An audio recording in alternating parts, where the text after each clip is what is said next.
সংসার জীবনে ব্যর্থতা থাকলেও মা হিসেবে শতভাগ সফল ও বিশ্বাসী পরিমণি।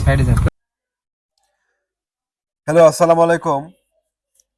ডালের কোনো অবিশ্বাস এবং বলিউডের সবচেয়ে সুন্দরী চিত্রনায়িকা পরীর মতো সুন্দরী যে পরিমণি, তাদের সংসার জীবনে কিছুটা অসফল, তাদের স্বামীকে ধরে রাখতে বা তাদের স্বামীর সাথে তাদের সম্পর্কের কখনো উন্নতি হয়েছে, কখনো অবনতি হয়েছে, কিন্তু এই দুইজন মাতৃত্বের স্বাদ বা মা হিসেবে তাদের দায়িত্ব পালনে তারা শতভাগ সফল। তারা কখনো তাদের মায়ের যে দায়িত্ব, তাদের সন্তানের প্রতি তাদের যে ভালোবাসা, তাদের স্নেহ, যে সম্পর্ক, মাতৃত্বের দায়িত্বের ক্ষেত্রে বা মাতৃত্বর ক্ষেত্রে তারা কোনোদিনই কোনো কম্প্রোমাইজ করেনি। সন্তানকে সঠিকভাবে পরিচর্যা করার জন্য তারা বাংলাদেশের অন্যান্য সেলিব্রিটিদের কাছেও তারা একটা এক্সাম্পল থাকবে।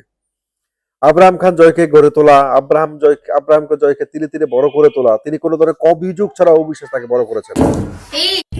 ঠিক একইভাবে পরিমণিকে দেখতে পাচ্ছি তার স্বামী শরীফুল রাজের সাথে বিবাহ বিচ্ছেদ হয়ে গেলেও তার সন্তানকে এবং তিনি আরেকটা সন্তানকে তিনি পালক নিয়েছেন, দত্তক নিয়েছেন, যে দুজনকে যেভাবে বড় করছেন, সত্যি তারা ভূয়সী প্রশংসার দাবিদার।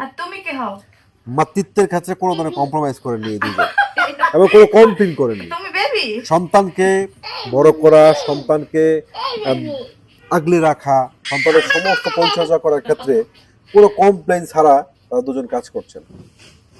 এজন্য সবাই বলছে যে পরিমণি অবিশ্বাস তাদের ব্যক্তি জীবনে, তাদের সংসার জীবনে, কখনো দাম্পত্য জীবনের কলহ উত্থান পতন থাকলেও মাতৃত্বের ক্ষেত্রে তারা শতভাগ সফল, এবং তারা কখনো সেখানে কোনো ধরনের সমস্যা তৈরি হয়নি।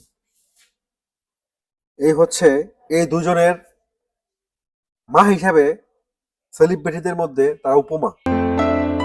পরিমণি এবং অবিশ্বাস তাদের সন্তানকে তারা যেভাবে লালন পালন করছেন, অনেক গৃহস্থানী মহিলা মানুষ যারা কিছুই করেন না, তারাও ঠিক একইভাবে সন্তানকে লালন পালন করতে পারেন না।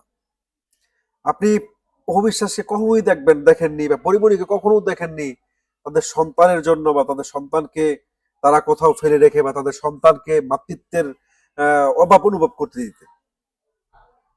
ভালো থাকবেন সবাই।